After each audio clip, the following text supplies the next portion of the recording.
Hello बच्चों। हमने अब तक ये समझा कि किस तरह से जो नॉर्दर्न पार्ट है वो एक नेचुरल बैरियर की तरह काम करता है। वो हमारा हिमालयन रीजन है। जब हम वेस्ट में आते हैं तो नॉर्थ वेस्ट की बात करते हैं तो वहाँ पर डिज़र्ट है, थार डिज़र्ट। और नीचे की तरफ आएंगे तो हमारा अरेबियन सी है। और उसके बाद जब और नीचे की तरफ सदर्न पार्ट में जाएंगे तो इंडियन ओशन है। और जब हम ईस्टर्न पार्ट की तरफ जाएंगे कोस्टल एरिया में तो वहाँ पर बे ऑफ बंगाल है। तो ये एक तरह से नेचुरल बैरियर की तरह से काम करते हैं। ठीक इसी क्रम में अब हम समझेंगे कि जो हिमालय है वो कैसे बना, हिमालयास कैसे फॉर्म हुए। हालांकि आपकी बुक में कुछ टॉपिक्स नहीं हैं, पुरानी एनसीईआरटी में थोड़ा डिटेल में दिया था। नई बुक ने कुछ हद तक डिसअपॉइंट किया है, काफ़ी चेंजेस हैं जो अच्छे हैं, लेकिन कुछ फैक्ट्स हैं जो मिसिंग हैं, जो एज अ स्टूडेंट आपको पता होना चाहिए। हालांकि हम कोशिश करेंगे कि हम बुक के सिलेबस के साथ ही जाएं, लेकिन जहां पर भी कोई कमी है वो हम आपको कवर करने की कोशिश करेंगे। तो यहाँ पर केवल गोंडवाना लैंड से दिया है। अगर हम बात करें एंशियंट टाइम में जो ट्रियासिक एरा था, तो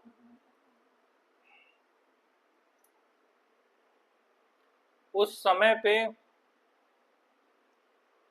आपका जो अर्थ है उसको इस टाइप से डिवाइड किया गया था, जिसे हम कह सकते हैं ये अगर एक पार्ट है तो ये एक पार्ट क्या था हमारा, पेंजिया कहा जाता था। इसको इसको पेंजिया कहा जाता था। Over the period of time due to plate tectonic, सीधी भाषा में हम समझ लें जैसे कि ये प्लेट है, प्लेट के ऊपर हमारी अर्थ की सरफेस रखी हुई है। ठीक है।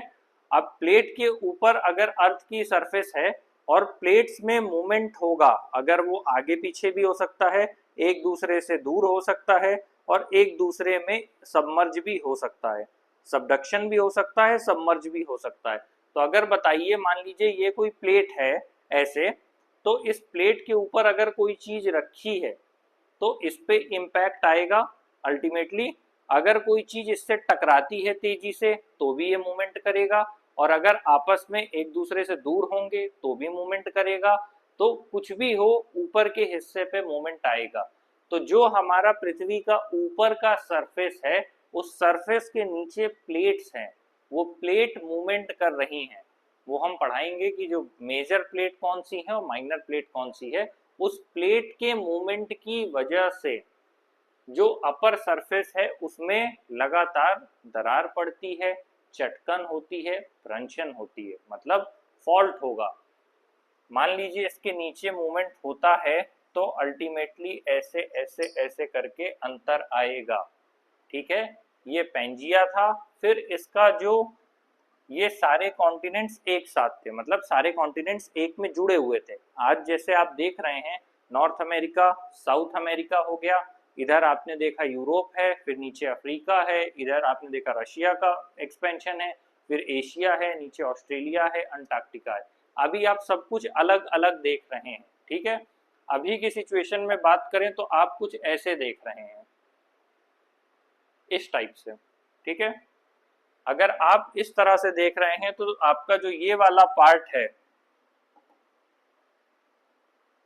अगर आप इस तरह से देख रहे हैं तो आपका जो ये वाला पार्ट है, ये सारे कॉन्टिनेंट सभी क्या हैं, अलग अलग हैं। ठीक है। आपका जो ये वाला पार्ट है ये आपका हो गया क्या है, नॉर्दर्न अमेरिका हो गया, ये आपका हो गया सदर्न अमेरिका हो गया। तो आप अभी इनको अलग अलग हिस्सों में डिवाइडेड देख रहे हैं, 7 पार्ट में। ये जो ऊपर का हिस्सा है ये ग्रीनलैंड हो गया। ठीक है। ये जो आपका सेक्शन है ये हो गया अफ्रीका हो गया। इसके अलावा आप बात करें तो ये आपका अरब प्लेटू का हिस्सा हो गया, यहाँ पे आपका इंडिया हो गया, और उसके बाद ये आपका जो पूरा हिस्सा है इंडोनेशिया वाला हिस्सा हो गया, और यहाँ पर आपका ऑस्ट्रेलिया हो गया। ऑस्ट्रेलिया के बाद जो निचला हिस्सा है ये वाला हिस्सा, ये आपका अंटार्कटिका हो गया। तो ये आपके जो मेजर 7 कॉन्टिनेंट्स हैं, और ये जो आपका हिस्सा है ये यूरोप का हिस्सा है, और इधर का ये पूरा आपका इलाका रशिया वाला हिस्सा गया है यहाँ तक। और फिर नीचे यहाँ पे आपका जापान है, बाकी सब है, साउथ कोरिया है, नॉर्थ कोरिया है, फिर चाइना है, ये सारी कंट्रीज है, ताइवान है। तो बेसिकली ये आपका अभी जो 7 पार्ट्स में जो आपका कॉन्टिनेंट डिवाइडेड है, ये सब कुछ एक में था, ये समुद्र नहीं था। ये जितने भी हिस्से हैं ये सब के सब एक में थे। तो जब ये एक में थे तब हम इनको कहते थे क्या? तब हम इनको कहते थे पेंजिया। ठीक है, अभी ये जो अलग अलग देख रहे हैं सब एक में थे, तब हम इन्हें पेंजिया कहते थे शुरुआती दौर में। फिर ये दो अलग हिस्सों में बंटना शुरू हुए। जब ये दो हिस्सों में बंटने लगे तब एक हिस्सा हो गया आपका लॉरेशिया हो गया, और दूसरा हिस्सा आपका गोंडवाना लैंड हो गया, गोंडवाना लैंड। तो इंडिया और अफ्रीका वाला जो हिस्सा था वो इधर पे था, गोंडवाना लैंड में। बीच में इसको हमने टेथिस सी के नाम से हम जानते थे, ये हिस्सा टेथिस सी था। तो इस सिचुएशन में जब पेंजिया आपस में एक था, एक में होने की वजह से जब प्लेट में मूवमेंट हुआ तो ये लॉरेशिया और गोंडवाना लैंड में बंट गया। जब लॉरेशिया गोंडवाना लैंड के बीच का हिस्सा था उसे टेथिस सी कहा गया, और over the period of time जो गोंडवाना लैंड में सारे जो कॉन्टिनेंट्स थे, जैसे मान लीजिए अफ्रीका इधर की तरफ आ गया और इंडिया इधर की तरफ चला गया। अभी प्रेजेंट टाइम की सिचुएशन क्या है हमारी? प्रेजेंट टाइम की हमारी सिचुएशन ये है कि मान लीजिए पहले ये सब एक में थे, ठीक है, मान लीजिए ये जो ये कट आपको दिख रहा है, ये कट दिख रहा है, ये दिख रहा है, ये सब आपस में जुड़ा हुआ था। Over the period of time क्या हुआ कि ये हिस्सा इधर की तरफ आने लगा और ये हिस्सा इधर को गया, बाकी हिस्सा ऊपर को जाने लगा। तो जो इनका मूवमेंट था ये नॉर्थ वर्ड्स होने लगा। तो ऐसी सिचुएशन में ये जो गोंडवाना लैंड वाला पार्ट था ये अल्टीमेटली इसमें अफ्रीका और इंडिया वाला हिस्सा था। तो अफ्रीका इधर गया और इंडिया इस तरफ आ गया। तो यहाँ पर आपको ज़्यादा डिटेल नहीं दिया है, ये जो चीज़ें मैंने बताई हैं ये सिर्फ एक मेंटल अंडरस्टैंडिंग के लिए बताई थी। ठीक है, आप एक अंडरस्टैंडिंग बना पाए इसलिए आपको बताया, ये पूरा सिलेबस में नहीं है। अब ये सिलेबस का हिस्सा है, यहाँ पर है हिमालय कैसे बना। इंडिया एक बड़े लैंडमास का हिस्सा था जिसे हम कह सकते हैं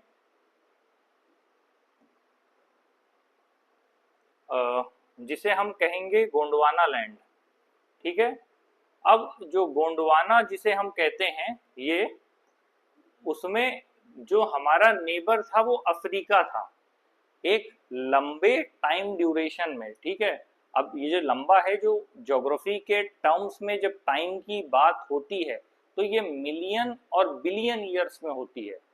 ठीक से समझिएगा, एक पर्सन की जब लाइफ साइकिल आप पढ़ते हैं तो मुश्किल से मुश्किल 100 ईयर्स की होती है। एक नॉर्मल आदमी की या व्यक्ति की या ह्यूमन की जो लाइफ है वो 100 ईयर्स है। जब हम ये कंटेक्स्ट में बात करते हैं, आप 100, 200, 300 साल की बात करते हैं, 400 साल की बात करते हैं। जब हिस्ट्री पढ़ने आप जाएंगे तो आप सेंचुरी में बात करेंगे, 18th century, 19th century, 16th century. लेकिन जब आप ज्योग्राफी में पढ़ने में आएंगे तब आप इपोक में बात करेंगे, एजेस में बात करेंगे। आप इस ढंग से देखेंगे कि कितने मिलियन और बिलियन ईयर्स पहले ये घटना हुई, कब ब्रह्मांड बना, कैसे बना, मिनरल्स क्या है, रॉक्स क्या हैं, उनके बनने का प्रोसेस क्या है। तो यहाँ पर गोंडवाना दिया है जो कि अपने आप ये जो हिस्सा था वो टूटने लगा, और जब टूटा तो ये अल्टीमेटली नॉर्थ डायरेक्शन में मूवमेंट करने लगा। ये आप देख सकते हैं, ये नॉर्थ डायरेक्शन में मूवमेंट करने लगा। लगभग 50 मिलियन साल पहले, पढ़िए ध्यान से, लगभग 50 मिलियन मतलब 50 मिलियन ईयर्स एगो ये जो लैंड मास है ये यूरेशिया से टकरा गया। ठीक है, अब कहने का मतलब अभी जो बताया था, जो नीचे का हिस्सा था वो गोंडवाना था। गोंडवाना में एक तरफ अफ्रीका था और एक तरफ इंडिया था। इनमें आपस में चटकन हुआ, आपस में ये मूवमेंट किया, टकराव हुआ, तो जो इंडिया वाला हिस्सा था वो हिस्सा ऊपर नॉर्थ को गया, नॉर्थ को जब गया तो यहाँ पे यूरेशिया का हिस्सा था उससे जाकर के टकरा गया, ठीक, इंडिया वाला हिस्सा टकराया। और जब टकरा गया तो इंडिया ने यूरेशिया को पुश किया, और जो उनके बीच की जो आपस में जो जमीन थी वो आपस में टकराने की वजह से ऊपर की दिशा में उठने लगी, ठीक है। आपको एग्जाम्पल के लिए मैं कुछ दिखाता हूं।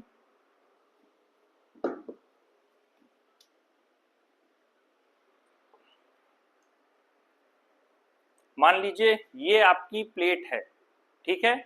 इस प्लेट में अगर आप इधर और उधर दो तरफ से प्रेशर डालेंगे तो जो इसका बीच का हिस्सा अपने आप आएगा, जो ये हिस्सा उठेगा, ये वाला जो सेंटर वाला हिस्सा है वो अपने आप उठ जाएगा, क्योंकि जब लेफ्ट और राइट से आप प्रेशर डालेंगे तो एग्जैक्ट ये पोजीशन बनेगी। इधर से प्रेशर है, इधर से प्रेशर है, बीच का हिस्सा उठ गया, तो जो ये बीच का हिस्सा उठा है ये आपका हिमालय का रीजन है। ठीक यही चीज आपके साथ हुई कि जब दो प्लेट आपकी ऐसे आना शुरू हुई तो जो बीच का हिस्सा है वो ऊपर की तरफ उठना शुरू हुआ, तो प्लेट के यहाँ आने से हिमालय का जो हिस्सा है वो बन गया। और ये दो प्लेट जो टकरा रही थी, एक इंडिया था एक तरफ यूरेशिया था, दोनों आए, बीच का हिस्सा जो बना हिमालय है, और वही हमने आपको अभी मैप में दिखाया था।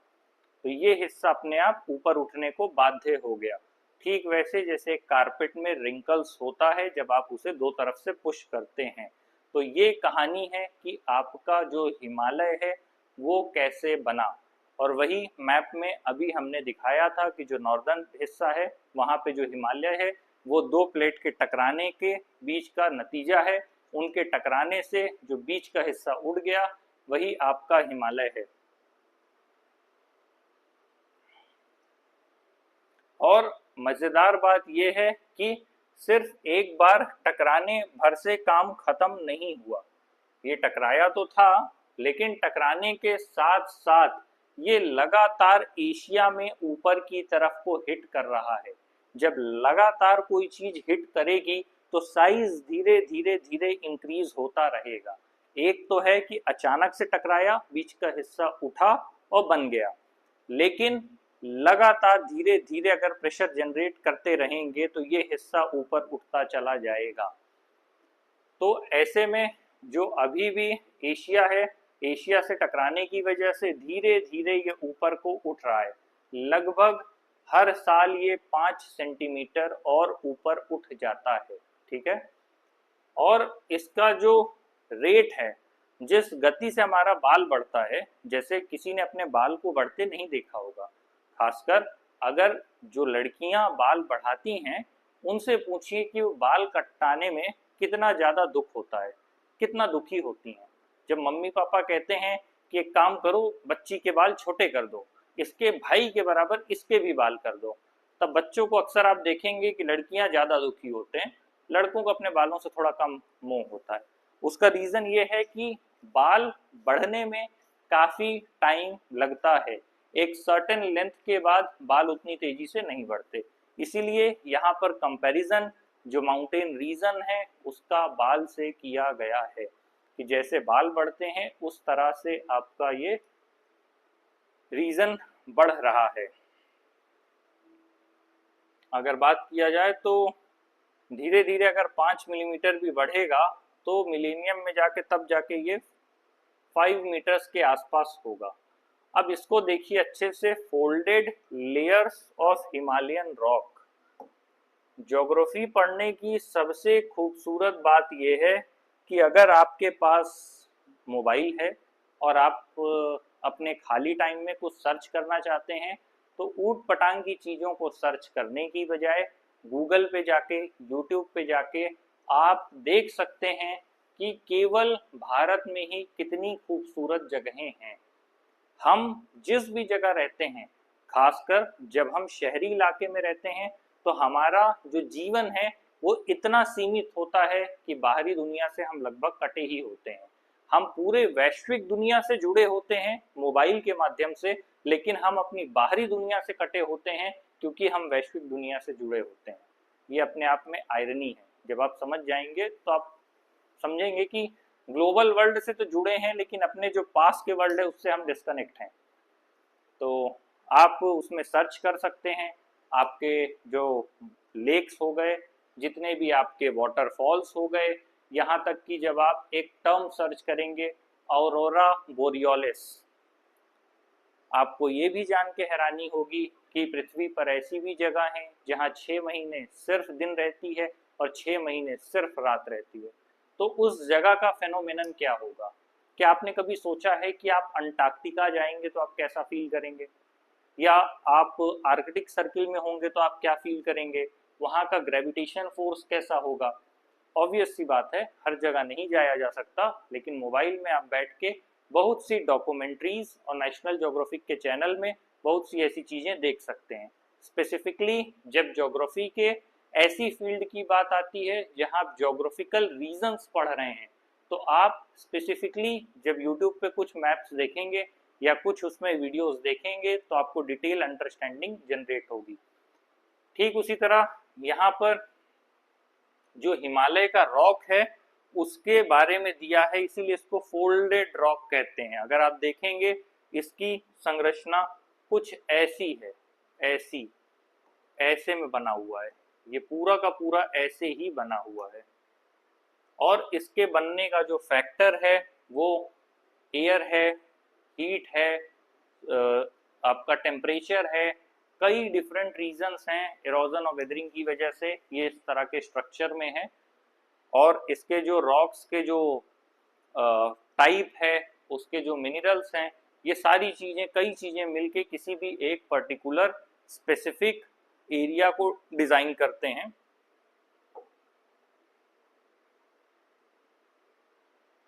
जो हिमालय शब्द है ये संस्कृत के वर्ड से बना हुआ है। पहला वर्ड है इसका हिम, हिम का मतलब होता है स्नो, और दूसरा मतलब है आलय, एबोर्ड, मतलब ऐसा प्लेस जहाँ पर हिम का घर है, जहाँ हिम का आलय है, जहाँ पे बर्फ ही बर्फ है, उसको हम हिमालय कहते हैं।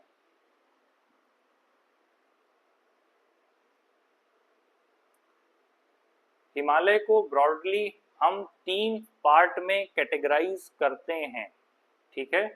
पहला है हिमाद्री, दूसरा है हिमाचल, और तीसरा है शिवालिक। मैप को पढ़ाते समय मैंने ये बताया था कि ऊपर से नीचे के क्रम में हम 3 पार्ट में डिवाइड करते हैं। ये लगभग 2500 किलोमीटर के आसपास ये रेंजेस बनी हुई हैं। जो पहला है वो है आपका हिमाद्री, जिसे हम ग्रेटर हिमालय भी कहते हैं। हिमाद्री और ग्रेटर हिमालय दोनों एक ही है, कंफ्यूज मत हो जाइएगा। अब यहाँ पर ये सबसे ज्यादा ऊंचे हिस्से में पाया जाता है। याद रखिए, जो आपका ग्रेटर हिमालयाज है उसका जो टॉप वाला पार्ट है, जो नॉर्दर्न पार्ट है, उसको हम कहते हैं, और यहाँ पर सबसे ज्यादा ऊंचाई पाई जाती है। क्योंकि धीरे धीरे जब हम नीचे को आने लगते हैं तो शिवालिक वो हिस्सा हो जाता है जो सबसे सदर्न मोस्ट पार्ट होता है हिमालय का। ध्यान रखिएगा, हिमालय का जो सदर्न मोस्ट पार्ट है वो शिवालिक है। इंडिया का सदर्न मोस्ट मत पकड़ लीजिएगा, इंडिया का जो सदर्न मोस्ट है वो कोस्टल में आ जाएगा, वो कोस्टल प्लेन से नीचे इंडियन ओशन है। और अगर इंडिया की बात करें तो ऊपर का हिस्सा हिमालय का है, उसके जो जस्ट नीचे वाला हिस्सा है वो प्लेन्स है। तो अगर हम बात कर रहे हैं हिमालय का सदर्न, तो मतलब प्लेन्स का जो होगा वो नॉर्दर्न होगा, प्लेन का नॉर्दर्न हिस्सा होगा और हिमालय का सदर्न हिस्सा होगा। ये थोड़ा ध्यान दीजिएगा। तो जो हिमाद्री है वो सबसे हाईएस्ट पार्ट है और सबसे कठोर कह सकते हैं। यहाँ पर सबसे ऊंची पीक्स आपको मिलेंगी, जैसे माउंट एवरेस्ट और कंचनजंगा। यहाँ पर जो सबसे ऊंचा हिस्सा है, तो सबसे ऊंचाई वाली जो पीक्स हैं वो यहीं पर हैं। कंचनजंगा और माउंट एवरेस्ट जैसी पीक इसी क्षेत्र में पाई जाती हैं। और क्योंकि ये ऊंचाई पर हैं तो साल भर ये बर्फ से ढकी रहती हैं। ऑब्वियस सी बात है कि ऊंचाई ज़्यादा होने पर टेम्परेचर कम होगा। जब टेम्परेचर कम होगा तो यहाँ पर अल्टीमेटली जो बर्फ है वो ज़्यादा पाई जाएगी। साल भर ये रीजन पूरी तरह से बर्फ से ढका रहता है। इस हिस्से में जो लाइफ है वो अल्टीमेटली टफ होगी, क्योंकि जो ह्यूमन बॉडी है वो हमेशा वार्म ब्लड होती है, तो वो कोल्ड सिचुएशन में रहने के लिए नहीं बनी हुई है। तो जब ऑब्वियस सी बात है, साल भर जहाँ पर बर्फ गिरेगी वहाँ की सिचुएशन टफ होगी, टेम्परेचर माइनस में होगा, वहाँ पे क्लाइमेट और वेजिटेशन वैसे नहीं होंगे कि ह्यूमन सरवाइव कर पाए, खाने पीने की सुविधाएं नहीं होंगी, घर होंगे तो वो अल्टीमेटली बर्फ से ढके होंगे, सड़क है, किसी भी तरह का यातायात है या सामान आने जाने या पहुंचाने की व्यवस्था है, वो अल्टीमेटली एब्रप्ट हो जाएगी। जब वो एब्रप्ट हो जाएगी तो ऑब्वियस सी बात है इस क्षेत्र में ह्यूमन सेटलमेंट काफ़ी कम पाया जाता है। ठीक है, there are not many human settlements. ठीक है, कुछ लोग हो सकता है उस टेरेन में हो। इंडियन आर्मी की बात छोड़ दीजिए, इंडियन आर्मी हायर पोस्ट में भी रहती है, वो देश के जवान हैं, उनकी रहने की जो कैपेबिलिटी है वो अलग है और वो लोग काफ़ी टफ ट्रेनिंग से होकर गुजरते हैं। इसीलिए जो भी भारतीय सैनिक हैं अपने देश के, उनका सम्मान करें, अपने आसपास जब भी उन लोगों को देखें उनको रिस्पेक्ट दें, उनको ऑनर दें, क्योंकि उन्होंने अपने देश के लिए एक अच्छा काम किया है और अपना पूरा जीवन समर्पित किया है। वो बहुत बार ऐसी टफ सिचुएशंस में भी रहे होते हैं जहां उनकी जान भी जा सकती है, लेकिन अपने परिवार की चिंता किए बिना वो देश के लिए समर्पित रहते हैं, तो उनका सम्मान करना हमारा धर्म बनता है। तो इस एरिया में आपको सेटलमेंट नहीं मिलेगा। दूसरा है हिमाचल। हिमाचल है लोअर हिमालयाज। ठीक है, अब तक जो बात हो रही थी वो ग्रेटर हिमालयाज में हिमाद्री की थी, अब बात हो रही है हिमाचल की, जिसे हम लोअर हिमालयाज कहते हैं। ये ग्रेटर हिमालयाज के साउथ में है। इन चीज़ों को थोड़ा पकड़िएगा, गलत मत कर दीजिएगा कि कौन किसके साउथ में है। ग्रेटर हिमालयाज के साउथ में मतलब उसके जो बीच वाला हिस्सा पड़ेगा हिमाचल। ठीक है, अगर आप बात करेंगे कुछ इस तरह से, कश्मीर की बात अगर आप कर रहे हैं, अगर इस तरह से आप मैप बनाएंगे तो इस हिस्से का जो वो है ये होगा ग्रेटर हिमालयाज, उसके नीचे आपका आएगा हिमाचल वाला एरिया और उसके नीचे आएगा आपका शिवालिक वाला एरिया। इनको लेकर के कंफ्यूज मत होइएगा, पहली लेयर, दूसरी लेयर और तीसरी लेयर। जब कहा जा रहा है साउथ, जैसे हिमाचल की बात हो रही है तो हिमालय ऊपर है, ग्रेटर हिमालय के साउथ की बात हो रही है हिमाचल, और हिमाचल के भी नीचे की जब बात होगी तो वो शिवालिक होगा। तो इसीलिए इस पे कंफ्यूज मत होइएगा। तो ग्रेटर हिमालय का जो साउथ वाला हिस्सा है वो आपका हिमाचल में कंक्लूड होगा। यहाँ पर जो क्लाइमेट है वो रहने योग्य है और यहाँ की जो बायोडाइवर्सिटी है वो थोड़ा रिच है as compare to other places. ठीक है, साथ ही यहाँ पर ह्यूमन हैबिटेशन भी पाया जाता है, क्योंकि यहाँ का क्लाइमेट रहने योग्य है, तो ऑब्वियस सी बात है कि लोग यहाँ पे रह सकते हैं, क्योंकि जो क्लाइमेट है आसपास का जो वेदर है उस तरह के सिचुएशंस हमको देता है। साथ ही यहाँ पर बात करें, जो भी पॉपुलर हिल स्टेशंस हैं, अंग्रेजों के समय से लोग हिल स्टेशंस में आराम करने जाते थे कि जिससे उनको अपने थोड़ा निजी जीवन में सुकून मिल सके, वहाँ के टेम्परामेंट, वहाँ के इन्वायरमेंट से थोड़ा अपने को कूल डाउन कर सकें। उसमें से कुछ हिस्सा है उत्तराखंड में नैनीताल, दार्जिलिंग है आपका वेस्ट बंगाल, शिमला है हिमाचल प्रदेश और मसूरी है उत्तराखंड। ये सब इस रीजन में लोकेटेड हैं। दार्जिलिंग की चाय फेमस है, मसूरी में जाएंगे तो यहाँ पर देश के जितने भी सिविल सर्वेंट्स हैं उनकी ट्रेनिंग होती है। तो ये अलग अलग प्लेसेस हैं जो अंग्रेजों के समय से भी इनको एक पॉपुलर हिल स्टेशन माना जाता रहा है या उसी ढंग से इसको डेवलप किया गया है। यहाँ पर जो हिमालय है वो देखने को मिलेंगे, लेकिन हिमालय के साथ ही साथ मतलब जो हिमाचल का एरिया है वहाँ लोगों ने अपनी लाइफ को रहने लायक बना लिया है, साथ ही उस टेम्परामेंट के साथ अपने आप को एडॉप्ट कर लिया है। लेकिन कभी कभी क्लाइमेटिक कंडीशंस के साथ जब हम ज़्यादा अति कर देते हैं या पर्यावरण को नुकसान पहुंचाते हैं तो किसी न किसी तरह की आपदा या डिजास्टर आते हैं, और वो हमने देखा है हाल में ही जो उत्तराखंड में नदियों में बाढ़ आने की वजह से। तीसरा हिस्सा है इसका शिवालिक हिल्स। ये है हमारा आउटर हिमालयाज का जो एरिया है उसे कहते हैं, ये हमारा थर्ड वन और सबसे निचला हिस्सा है। ये आउटर मोस्ट और लोएस्ट रेंज है। ऐसे कह सकते हैं कि जहां पे आकर ऐसे अगर पर्वत खत्म हो रहा है तो पर्वत के खत्म होने का जो निचला हिस्सा है उसको हम आपस में शिवालिक कह सकते हैं। और यहाँ पर क्योंकि रोलिंग हिल्स होने के साथ साथ यहाँ पर डेंस फॉरेस्ट पाए जाते हैं, क्योंकि जो निचला हिस्सा है वहां पर आकर पर्वत खत्म हो रहा है, तो पर्वत खत्म होने के साथ ही वहां पर ऑब्वियस सी बात है कि धीरे धीरे जंगल विकसित हो जाएंगे।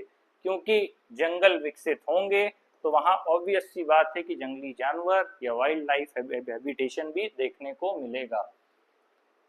साथ ही एक ट्रांजिशन जोन है जो हिमालय और गैंगेटिक प्लेन के बीच के हिस्से में आता है, जिसे नॉर्दर्न प्लेन कहते हैं। कहने का मतलब शिवालिक जहां से खत्म हो रहा है उसके थोड़े ही आगे से नॉर्दर्न प्लेन स्टार्ट हो रहा है। तो एक तरह से ये उन दोनों के बीच में एक संक्रमण का काम करता है कि यहाँ से शिवालिक खत्म है और आगे से नॉर्दर्न प्लेन हमारा शुरू हो जाएगा। ये एक घर है जिसे हम ट्रेडिशनल हाउस कहते हैं। ये वेस्टर्न हिमालयन रीजन में है, जिसे हम कहेंगे ट्रेडिशनल हाउस है। बेसिकली इसको बनाया गया है इस ढंग से कि ये किसी भी तरह के भूकंप में अपने आप को संभाल पाए। ये घर जो आप देख रहे हैं इसको हम कहते हैं कठपुंजी या कठपुंजी, या इसे धज्जी दीवारी स्टाइल में बनाया गया है। ये बेसिकली लोकली जो अवेलेबल होते हैं, जो लकड़ी और ईंटा मिलता है, उस लकड़ी और ईंटे को जोड़ करके बनाया जाता है। ये न केवल घर को गर्म रखने में मदद रखता है, साथ ही किसी तरह के भूकंप आने पर भी ये भूकंप की परिस्थिति को संभाल सकता है। बेसिकली हिमालयन रीजन है तो ऑब्वियसली ठंडा होता है वहां पे, तो ठंड में अपने घर को गर्म रखने के लिए लोकल तरीके से ये घर बनाया जाता है, जिसमें लकड़ी और डंडे का इस्तेमाल किया जाता है, और इसको धज्जी दीवारी या कठपुंजी के नाम से भी जाना जाता है। ये हिमाचल प्रदेश में देखने को मिलता है। ये कुछ फिगर्स दिए हुए हैं। अगर बात किया जाए तो ग्रेट हिमालयन पार्क है हिमाचल प्रदेश में, हिमाचल प्रदेश की पिक्चर्स हैं। पहला जो है वो great Himalayan national park conservation area है। उसकी जो पहली पिक्चर है वो उसी पार्क की है। ऑब्वियस सी बात है, पहाड़ हैं तो इस तरह की स्थिति होगी, लेकिन साथ में वहाँ पे जो एनिमल्स हैं, जो वाइल्ड लाइफ हैं, उनको भी कंजर्व किया जाता है। वो हम अलग से एक टॉपिक इसमें वीडियो डाल के बताएंगे। यूनेस्को का कैसे काम करता है, या वो वर्ल्ड हेरिटेज सूची में कैसे किसी मॉन्यूमेंट को शामिल करता है, या किस हिसाब से हम बायोडाइवर्सिटी में कंजर्वेशन में या IUCN की लिस्ट में किस तरह से किसी जानवर को शामिल करते हैं। ये जो सेकंड फोटो है वहाँ का जो लोकल पक्षी है जिसे हम हिमालयन मोनल कहते हैं, और ये मेल है, मादा है।